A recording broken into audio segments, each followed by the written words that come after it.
So right now, negotiations are broken down with the police. We see no reason to negotiate with them any further. There is no truce with the police anymore. The police have fabricated this confrontational situation. They've created this violent situation in our community. We showed by leading morally what a nonviolent protest for change can look like, and the police showed what violence can do inside of community over the last 24 hours. So right now we're not negotiating with the police anymore. That doesn't mean that we're going to be confrontational. It just means that we can't trust the police that are hired to protect and serve the community members, because that's not what they're doing. So at this point I'm going to turn it over to Mark Cohen. He's going to explain some of the steps we're taking, and then we'll let our lawyers address some questions. And then we have a representative from Code Pink who would like to address their member who was arrested illegally this morning also.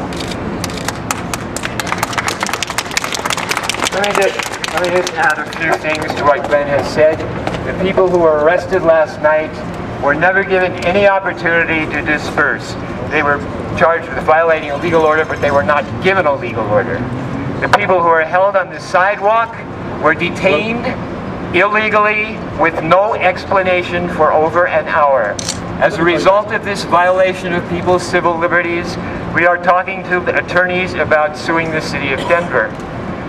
We know from a number of previous events like this, previous conventions, globalization protests and so on, that these kinds of illegal actions have resulted in major lawsuits against cities, resulting in payments of millions of dollars. We know that the city of Denver was given $50 million for security for this convention. We're not sure exactly what was done with that money, but we think it's about time that some of that money go to people who have been victimized and whose civil liberties have been violated during this convention by unnecessary, overly violent police, illegal police tactics. One more item that goes into the background to what happened last night. Yesterday, a bus carrying banners and signs that were intended to be used for expressive activities last night by many of the people who were arrested was stopped on a pretext. The signs were all confiscated. That truck is now being held by the city, and all those expressive materials are being held so that the people who plan to use them to get a message across were unable to use them, which was a total violation of their First Amendment rights. So we want to be clear, that truck has been confiscated because they want to have it meticulously inspected by their hazmat team.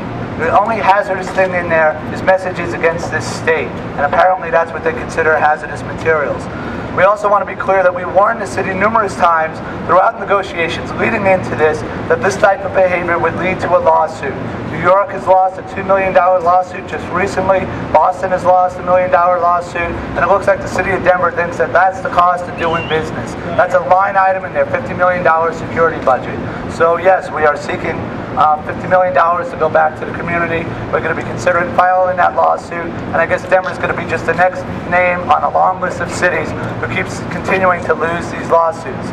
The other issue that we brought forward was we were continually accused of being a violent organization, even though we professed nonviolence. We showed you through our actions in the first 48 hours nonviolence. We continued to tell the media that any violence that would occur in this city would come from the police.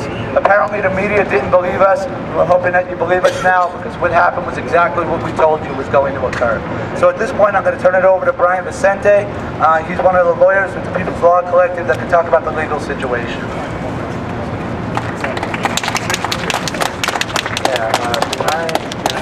Brian Vicente, last name V-I-C-E-N-T-E. I'm the Executive Director of the People's Law Project. We are a group of attorneys that have come together to work on free speech issues around the DNC. I wanted to stress we are an independent organization. We're not affiliated with any protest group. We simply work on free speech and social justice issues for any group that's out there. We are working on mass defense, and we have been engaging in mass defense for the last 12 or so hours since these arrests occurred. We have a 24/7 call line in effect, which we've distributed to activists, and beginning about 7 p.m. or so last night, we started receiving hundreds and hundreds of calls about the event which occurred at 15th and Court there. A number of our legal observers, individuals that have been trained to simply observe, were caught in this police net, and many of them actually were hit with chemical weapons and pepper spray. The police in this case penned in about 300 individuals and held them, in our estimation, illegally for a number of hours. These community members were not allowed to disperse. They made numerous attempts to negotiate with the police in an attempt to leave, as many of them were simply caught while walking to work, walking to McDonald's and so forth, and were not part of any protest. They were not allowed to leave, and it's our understanding the police did not give a dispersal order, even telling them that they could leave or allow them any direction to go. The police then, after several hours, arbitrarily arrested 85 of these individuals, individuals who we went on to subsequently represent last night, which I'll talk about that. These 85 individuals were arrested absolutely in an arbitrary manner. The police made no distinction in terms of who they were arresting and who they were releasing.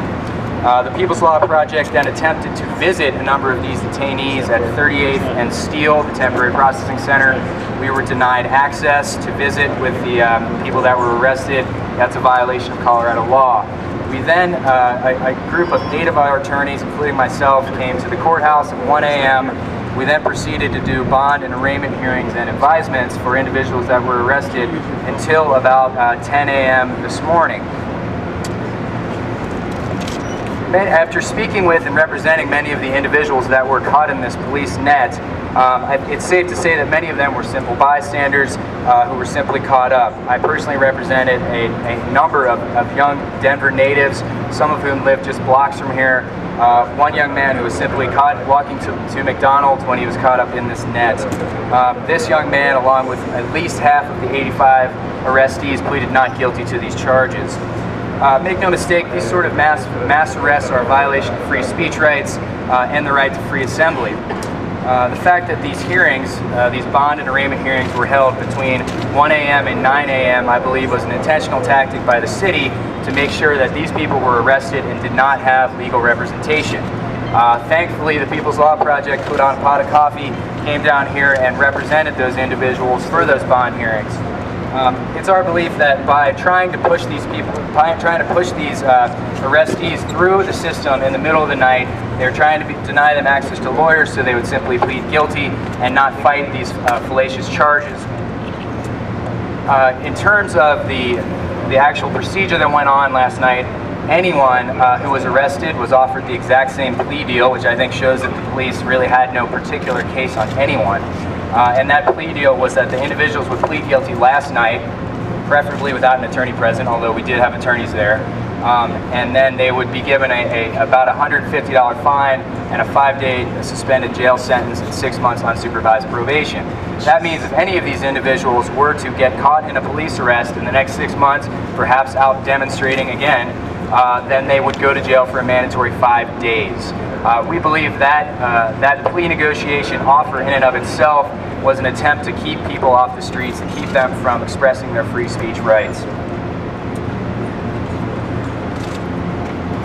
So I would just like to let people know that the People's Law Project still has our 24/7 legal hotline going. Our phone number is 303-830-0277. We have been receiving hundreds of calls about the event I'm referring to last night, and also calls all day today. I'll be around to answer any questions you have. Thank you. At this point, I'd like to turn it over to a representative from Code to speak about their member being arrested this morning. Hi everyone, can you hear me okay? Thank you for your concern and for coming out today. My name is Sally Newman, and I'm a legal liaison. I am not an attorney for Code Pink. I'm also a representative, and my number is 917-544-5604. Newman, N-E-W-M-A-N. Our media contact is Jean, and her number is 508-769-2138. I don't have a lot of information for you right now. What I do know is that Alicia was arrested this morning, Alicia Forrest, F-O-R-R-E-S-T.